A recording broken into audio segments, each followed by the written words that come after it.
پیدائش اور حالات زندگی ہیں حضرت لبید بن ربیہ رضی اللہ تعالیٰ عنہ کے، یہ واحد صاحب معلقہ ہیں کہ جنہوں نے اسلام قبول کیا۔ نبی کریم صلی اللہ علیہ وسلم کے پاس تشریف لائے، وفد کے ساتھ تشریف لائے تھے، اور نبی کریم صلی اللہ علیہ وسلم کے پاس آ کر اسلام قبول کیا۔ اور یہ ان کے بارے میں کہا جاتا ہے، آپ کا یہ قول ہے کہ استحیی ان اقول شعرا بعد نزول القرآن، کہ مجھے حیا آتی ہے کہ جب قرآن پاک نازل ہو چکا ہے تو اس کے بعد میں شعر کہوں۔ یہ حضرت لبید بن ربیہ نے کہا تھا۔ یہ قصیدہ جو ہے ان کا، یہ قبل از اسلام انہوں نے، یا اسلام قبول کرنے سے پہلے لکھا تھا، اس لیے اس میں کچھ شراب نوشی اور دیگر کچھ اس طرح کے اوصاف جو ہے شراب کے اور دیگر جانوروں کے وہ ذکر کیے گئے ہیں۔ لیکن جب اسلام قبول کر لیا انہوں نے تو پھر شاعری ترک کر دی، اور ایک دفعہ حضرت عمر فاروق نے کچھ لکھنے کو کہا ان کے اسلام کے بارے میں، آپ نے کیا لکھا ہے، کوئی شاعری بھیجے، تو انہوں نے سورہ بقرہ لکھ کر بھیج دی، اور اس وقت یہ کہا کہ استحیی ان اقول شعرا بعد نزول القرآن، کہ مجھے حیا آتی ہے کہ میں قرآن کے نزول کے بعد کوئی شعر کہوں، یا یہ ہے کہ اس کلام کے ہوتے ہوئے، کلام الہی کے ہوتے ہوئے کسی اور کلام کی مجھے ضرورت نہیں ہے۔ معلقہ ہے جی آپ کے، جو کہتے ہیں کہ چوتھے معلقے کے شاعر ابو عقیل، ابو عقیل ان کی کنیت ہے، اور عقیل کہتے ہیں عقل مند کو، صاحب فہم و فراست جو ہے اسے کہتے ہیں۔ لبید بن ربیہ عامری، لبید ان کا نام ہے اور ربیہ ان کے والد کا نام تھا، بنو عامر قبیلے سے ان کا تعلق تھا۔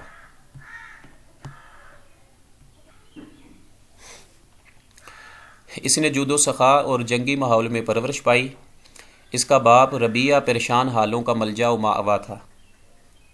مثلا غریب لوگ یا پریشان حال جو لوگ تھے ان کی مدد کیا کرتا تھا۔ اس کا چچا ملاعب السنہ، نیزوں سے کھیلنے والا، یہ اس کا لقب ہے چچا کا۔ اس کا عامر بن مالک قبیلہ مضر کا نامور بہادر شاہ سوار تھا۔ اس کے شعر کہنے کا سبب یہ ہوا کہ ربیہ بن زیاد جو ابس، بنو ابس کا سردار تھا، نعمان بن منذر کے دربار میں گیا اور وہاں بنو عامر کو برے الفاظ سے ذکر کیا۔ چنانچہ جب بنو عامر کا وفد ملاعب السنہ کی قیادت کی زیر قیادت بادشاہ کے دربار میں پہنچا تو بادشاہ نے اس وفد کو بلند مقام نہ دیا اور ان سے بے رخی برتی۔ اس سلوک سے بنو عامر کو سخت صدمہ پہنچا۔ اسی زمانہ میں لبید کم سن تھا، کہ لبید رضی اللہ تعالیٰ عنہ یہ ابھی چھوٹے تھے۔ اس نے وفد کے اراکین سے درخواست کی کہ وہ اپنے معاملے میں اسے بھی شریک کر لیں، لیکن کم سنی کے باعث انہوں نے اسے اپنا شریک بنانے سے انکار کر دیا۔ مگر جب وہ دوبارہ اصرار کرتا رہا تو ان لوگوں نے اس کی درخواست قبول کر لی۔ اس نے وفد سے کہا کہ وہ ربی ایسی سخت حجب کہے گا کہ جس کے بعد بادشاہ اسے اپنی مجلس میں شامل نہ کرے گا۔ لوگوں نے کہا کہ حجب کہنے سے قبل ہم تمہاری قوت بیان کا امتحان لیں گے۔ اس نے کہا وہ کیسے؟ انہوں نے کہا کہ پہلے تم اس بوٹی کی برائی بیان کرو۔ اس وقت اس کے سامنے ایک باریک شاخوں، کم پتوں والی زمین پر بچھی ہوئی تربہ نامی بوٹی تھی۔ چنانچہ اس نے فوراً کہا یہ تر بوٹی نہ آگ جلانے کے کام آتی ہے، نہ گھر میں لگائی جاتی ہے، نہ کسی کے لیے مسرت کا باعث ہے۔ اس کی لکڑی کمزور ہے، اس کے فوائد کم ہیں، شاخیں چھوٹی، چاروں میں سے سب سے بدتر چارہ اور مشکل سے اکھڑنے والی ہے۔ اس پر انہوں نے لبید کو حجب گوئی کی اجازت دے دی۔ اس نے ایک نہایت تیز چبھتی ہوئی حجب رجز کہی۔ اس کا پہلا مصرع یہ ہے: ماہلن ابیت لا تاکل معہ، بادشاہ سلامت ذرا ٹھہریے، غور فرمائیے، خدا آپ کو بلند اقبال کرے، اس کے ساتھ کھانا نہ کھائیے۔ مراد اس سے یہ ہے، جو ساری اوپر سٹیٹمنٹ بیان کی گئی ہے، کہ اس وقت جو بادشاہ تھا نعمان بن منذر، اس کے دربار میں بنو ابس، ربی بن زیاد جو ہے بنو ابس کے لوگ موجود تھے، اور انہوں نے ان کے جو بنو عامر کے قبیلے کے لوگ تھے ان کے ساتھ جو ہے اچھا سلوک نہ کیا، جہاں بادشاہ کے ساتھ اس طرح کی گفتگو کی، ان کی عزت جو ہے وہ کم کی۔ بادشاہ کے دربار میں، نعمان بن منذر کے دربار میں بنو ابس کے جو سردار تھے انہوں نے ان کی عزت کو کم کرنا چاہا، اور بادشاہ کی توجہ جو ہے وہ اپنی طرف مرکوز کرنا چاہی۔ تو جب یہ لبید کو پتہ چلا تو اس نے جو اپنے چچا کے ساتھ اپنے قبیلے کے لوگ تھے ان کے ساتھ جانا چاہا کہ میں بھی بادشاہ کے دربار میں جاؤں گا آپ لوگوں کے ساتھ، اور میں جو ہے دوسرے قبیلے کی حجب کہوں گا تاکہ بادشاہ جو ہے ان سے منہ موڑ لے گا اور اس کے جو انعامات ہیں، جو نگاہ نظر ہے وہ ہماری طرف ہو جائے گی۔ تو اس لیے انہوں نے کہا کہ آپ حضرت عامر لبید سے کہ پہلے آپ ایسا کریں کہ آپ جو حجب کہیں گے ان کی اس کے دربار میں، پہلے ہم آپ کا ٹیسٹ لیں گے، تو پہلے اس بوٹی کی جو جڑی بوٹی نظر آ رہی اس کی حجب مثلا اس کی بوٹی کی برائی بیان کریں۔ تو انہوں نے اس بوٹی کی بیان کی برائی اور اس کو جو ہے نا حضرت لبید کو ساتھ لے لیا۔ اس کے بعد جو ہے کہ اس رجز کو سننے کے بعد بادشاہ ربیع سے دل برداشتہ ہو گیا، اسے اپنے دربار سے نکال دیا اور عامریوں کو اعزاز و کرام سے نوازا کہ جو ربیع بن زیاد بنو ابس کا سردار تھا اس کو بادشاہ نے اپنے دربار سے نکال دیا جب حضرت لبید نے اس کی رجز کہی ہے، اور عامریوں کو لبید کی وہ اشعار سننے کے بعد بنو عامر کے جو لوگ تھے ان کو عزت بخشی ہے، اعزاز و کرام سے نوازا، اپنا مقرب بنا لیا۔ کہتے ہیں کہ یہی لبید کی وہ پہلی رجز تھی جو اس کی شہرت کا باعث بنی۔ بعد از لبید قطعات طویل منظومات کہتا رہا تاں کہ دعوت اسلام ظاہر ہوئی اور وہ اپنی قوم کے ایک وفد میں حضور صلی اللہ علیہ وسلم کے پاس حاضر ہو کر اسلام قبول کیا۔ اسلام قبول کرنے کے بعد اس نے قرآن مجید حفظ کیا اور شاعری ترک کر دی۔ یہ بھی مثلا ایک MCQs پوچھا جاتا ہے کہ من هو الشاعر الذي هجر الشعر یا من ترک الشعر، تو وہ کون سا شاعر ہے کہ جس نے شعر جو ہے اس کو شاعری کو ترک کر دیا تھا؟ تو یہ حضرت لبید بن ربیعہ عامری ہی ہیں جنہوں نے جب اسلام کا نبی کریم صلی اللہ علیہ وسلم نے اعلان کیا ہے، اعلان نبوت کیا ہے، تو اس کے بعد جو ہے انہوں نے اسلام قبول کیا اور شاعری ترک کر دی۔ یہاں تک منقول ہے کہ اسلام لانے کے بعد صرف ایک ہی شعر کہا تھا اور وہ یہ ہے: الحمدللہ اذ لم یأتنی اجلی حتی لبست من الاسلام سربالا، کہ خدا کا نہایت احسان شکر ہے کہ اس نے مجھے جامع اسلام سے ملبوس کیے بغیر نہ مارا، کہ اللہ تعالیٰ کا بے حد شکر ہے کہ میرے فوت ہونے سے پہلے اللہ تعالیٰ نے مجھے اسلام قبول کرنے کی توفیق دی ہے۔ الحمدللہ اذ لم یأتنی اجلی حتی لبست من الاسلام سربالا، یہی سبب ہے کہ وہ اسلام کے بعد طویل عمر پانے کے باوجود جاہلی شعراء میں شمار کیا جاتا ہے۔ حضرت عمر رضی اللہ تعالیٰ عنہ کی خلافت میں جب شہر کوفہ بسایا گیا تو لبید وہاں چلا گیا اور وہیں اقامت اختیار کی۔ اس کی وفات حضرت معاویہ کی خلافت کے اوائل 41 ہجری میں ہوئی، اور یوں اس نے مشہور قول کے مطابق 145 برس کی عمر پائی تھی۔ لبید بن ربیعہ کی شاعری ہے کہ لبید رضی اللہ تعالیٰ عنہ بڑا فیاض، نہایت دانا، عقل مند، شریف النفس، پیکر و مہر و مروت اور بہادر تھا۔ یہی اس کے اخلاقی و جذبات تھے جو اس کی شاعری میں رواں نظر آتے ہیں۔ اس کی شاعری فخریہ شاعری، شرافت و کرم کا مرقع ہے۔ اس کی نظم کی عبارت پر شفقت، الفاظ کی ترتیب خوشنما ہے جس میں پھرتی کے الفاظ نہیں ہیں۔ وہ حکمت عالیہ، موضوع حسنہ اور جامع کلمات سے مزین ہے۔ ہمارا خیال ہے کہ مرثیہ نگاری اور صابر و مخزون کے جذبات کی عکاسی کے لیے جو مناسب الفاظ اور پر اثر اسلوب وہ اختیار کرتا ہے اس میں وہ اپنی نظیر نہیں رکھتا۔ اس کے معلقہ کے الفاظ پرزور ہیں اور اسلوب پختہ، اور بدوی زندگی اور بدویوں کے اخلاق و عادات کی منہ بولتی تصویر ہے۔ نیز اس میں عاشقوں کی شوخیوں اور اولو العزم لوگوں کے بلند مقاصد کا وصف بھی ہے۔ اس کے معلقے کے بارے میں کچھ بتایا جا رہا ہے کہ اس نے اپنے معلقہ کی ابتدا کھنڈروں کے وصف محبوبہ کی یاد سے کی ہے، پھر طرفہ کی طرح اپنی اونٹنی کا طویل وصف کیا ہے، پھر اپنی زندگی، اپنے پسندیدہ مشاغل، تفریحات، فیاضی و شجاعت کا ذکر کرتے ہوئے معلقہ کو اپنے قومی فخر پر ختم کر دیا، لیکن اس تمام تفصیل میں راستی، خلوص اور اعتدال کو ہاتھ سے نہیں چھوڑا۔ یہ لبید بن ربیعہ عامری کے معلقہ کے کچھ اشعار ہیں۔ المعلقۃ رابعۃ لبید بن ربیعہ رضی اللہ عنہ۔ وقال لبید بن ربیعہ العامری، یہ معلقہ لبید بن ربیہ عامری کا ہے۔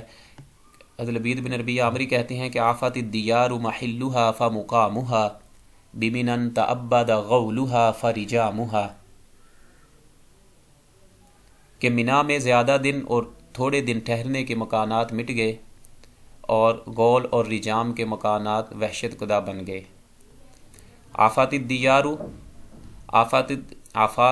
کا معنی ہوتا ہے مٹ جانا، الدیار گھروں کو کہتے ہیں، مکانات کو، محلھا جہاں قیام کیا جائے، وہ جگہ ٹھہرنے کی جگہ، مکانات، فمقامھا اور وہ جگہ کا نام ہے محلھا فمقامھا، کہ آفات الدیار محلھا فمقامھا بمنن تعبد غولھا فرجامھا، کہ محبوبہ کے ٹھہرنے کے، جس جگہ پر، جس مکان میں ان کی محبوبہ رہتی تھی، اور اس کا نام تھا نوار۔ اصل میں یہ بتایا جا رہا ہے، لبید بن عامری کے کہہ رہے ہیں کہ نوار کے رہنے کی جگہ، ٹھہرنے کی جگہ، جو مکانات تھے وہ ان کے نشانات جو ہیں مٹ چکے ہیں۔ بمنن تعبد غولھا فرجامھا، غول اور رجام یہ وہ علاقہ ہے جس جگہ میری محبوبہ نوار رہائش پذیر تھی، اور اس جگہ جو ہے اس کے ٹھہرنے کے مکانات جو ہیں وہ مٹ چکے ہیں۔ اور یہ علاقہ کون سا ہے؟ ایک تو علاقہ غول اور رجام ہے، بمنن منا کا علاقہ ہے، کہ منا میں غول اور رجام کا جو علاقہ ہے، اس جگہ میری محبوبہ جو ہے نوار، اس کے گھر کے مکانات کے نشانات جو ہیں وہ مٹ چکے ہیں۔ تعبد المکان، جنگلی ہو جانا، کہ آفت الدیار محلھا فمقامھا بمنن تعبد غولھا فرجامھا، تشریح اس کے کہ چونکہ محبوبہ ان دیار سے کوچ کر گئی ہے، اس لیے اب مکان کے نشانات بالکل مٹ گئے اور سب ویران ہو گئے ہیں۔ اس کے بعد کہتا ہے کہ فمدافع الریان الریہ رسمھا خلقا کما دمن الوحی سلامھا، فمدافع الریان الریہ رسمھا، کہ کوہ ریان کی نالیاں جن کے نشانات جو ہے وہ پرانے پڑ گئے، اس طرح واضح کر دیے گئے ہیں جس طرح کہ کندہ پتھر نقوش کتابت کا ضامن ہوتا ہے۔ مدافع الریان،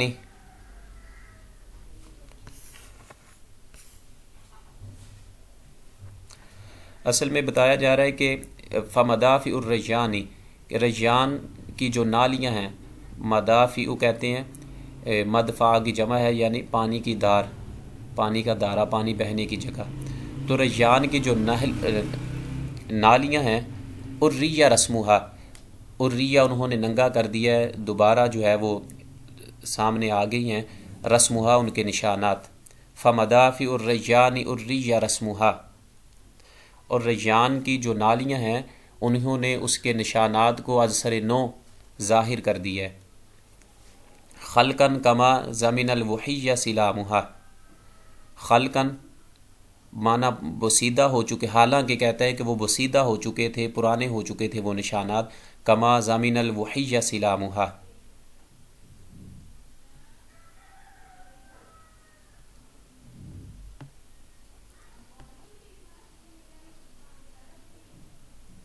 کہتے ہیں کہ جیسے کما ضامن الوحی سلامھا، کہ جس طرح جو ہے نا کندہ پتھر نقوش کتابت کا ضامن ہوتا ہے، کہ جس طرح پتھر کو، جیسے اہل عرب جو ہے پتھر کو تراش کر اس میں عبارت لکھتے تھے، قرآن پاک کو محفوظ کرتے تھے یا کوئی اور عبارت پتھر پہ لکھتے تھے، تو کچھ وقت تک اگر اس پتھر پہ کوئی ریت یا کوئی اس طرح کا حوادثے زمانہ کے تحت کوئی مٹی، کوئی غبار اس پہ آ جاتی تھی، اس کو صاف کر کے دوبارہ اس کے نقوش ظاہر ہو جاتے ہیں نا پتھر کے، جب اس کو صاف کیا جائے، جس پہ پہلے سے کوئی نقش بنایا گیا ہو اور حوادثے زمانہ کے تحت اس پر غبار اور مٹی وغیرہ پڑ جائے، جب اس کو دوبارہ صاف کیا جائے تو اس کے نشانات جو ہیں، نقوش اس پتھر کے دوبارہ نظر آ جاتے ہیں۔ اسی طرح مثال دی جا رہی ہے اس کی جو نوار کی محبوبہ کے گھر کی جو نالیاں ہیں، جو اس کے ارد گرد کا جو ماحول ہے اس کو پیش کیا جا رہا ہے کہ فمدافع الریان الریہ رسمها خلقا کما زمین الوحیہ سلامها، کہ کوہ ریان کی نالیاں جن کے نشانات جو ہے وہ مٹ چکے تھے، پرانے پڑ گئے تھے، اب اس کو بارشوں نے یا حوادث زمانہ نے دوبارہ جو ہے از سر نو واضح کر دیا ہے۔ جس طرح پتھر پہ جو نقوش بنائے جاتے ہیں ان نقوش کو جب صاف کیا جائے تو وہ ظاہر ہو جاتے ہیں، اسی طرح بارشوں کے بہنے سے، بارشوں کی وجہ سے اس پر جو نالیاں ہیں وہ از سر نو ظاہر ہو چکی ہیں۔ دمنن تجرم بعد عہد انیسها حجج خلون حلالها و حرامها۔ دمنن کہتا ہے کہ ان مکانوں کے ایسے نشانات ہیں جن پر ان کے باشندوں کے زمانے کے بعد بہت سے مکمل سات یعنی ان سالوں کے حلال اور حرام مہینے گزرے ہیں۔ دمنن، دمنت ان کی جمع ہے لوہے کے لوگوں کے چھوڑے ہوئے نشانات، گھر کے نشانات کو کہتے ہیں۔ تجرمہ معنی ہوتا ہے پورا ہونا، بعد عہد انیسیہا مونس دل بہلانے والا رہائشی، اور تجرمت السنہ کہتے ہیں سال پورا گزر گیا ہے۔ حججن، یہ حجت ان کی جمع ہے سال کو کہتے ہیں۔ خلون حلالها و حرامها۔ دمنن تجرم بعد عہد انیسها حجج خلون حلالها و حرامها، یعنی اس مٹی کے باشندے اس دیار کو چھوڑ کر کافی عرصے پہلے وہاں سے کوچ کر گئے ہیں، اور ان کے جانے کے بعد کئی سال گزر گئے، اور گزرے ہوئے سالوں میں ایسے مہینے بھی آئے جن میں جنگ و جدال حلال ہے، اور ایسے مہینے بھی آئے جن میں جنگ حرام ہے۔ کہ اصل میں کہنا یہ چاہتا ہے شاعر کہ اب جس جگہ وہ کھڑا ہے اپنی محبوبہ کے گھر کے مکانات کے جو آثارات ہیں ان کو دیکھ رہا ہے، آثار کو، اور یہ کہہ رہا ہے کہ میرے جو محبوبہ تھی اور اس کے جو گھر والے تھے، جو انیسہا کہ جو جس سے میں دل بہلاتا تھا، جو میری غم خوار تھی، اس کے گھر کے جو نشانات ہیں وہ اب ظاہر ہو رہے ہیں، اس کی نالیاں کچھ نظر آ رہی ہیں، حالانکہ وہ جو ہے وہ ضائع ہو چکے تھے، حوادث زمانہ کے تحت وہ خراب ہو چکے تھے، لیکن بارشوں کی وجہ سے اب جو مکانات ہیں وہ کچھ ظاہر ہو چکے ہیں۔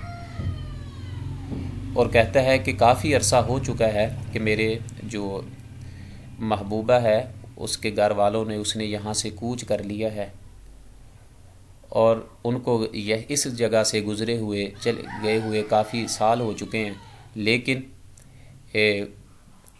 اس پر ایسا وقت بھی گزرا ہے کہ بہت سے حلال اور حرام مہینے بھی آئے ہیں، لیکن اس کے گھر کے نشانات اب بھی ظاہر ہیں، نظر آ رہے ہیں۔ تو یہ کچھ اشعار ہیں اس کے جو آپ مثلا اس میں سے پہلا یا دوسرا کوئی سے بھی یاد کر سکتے ہیں۔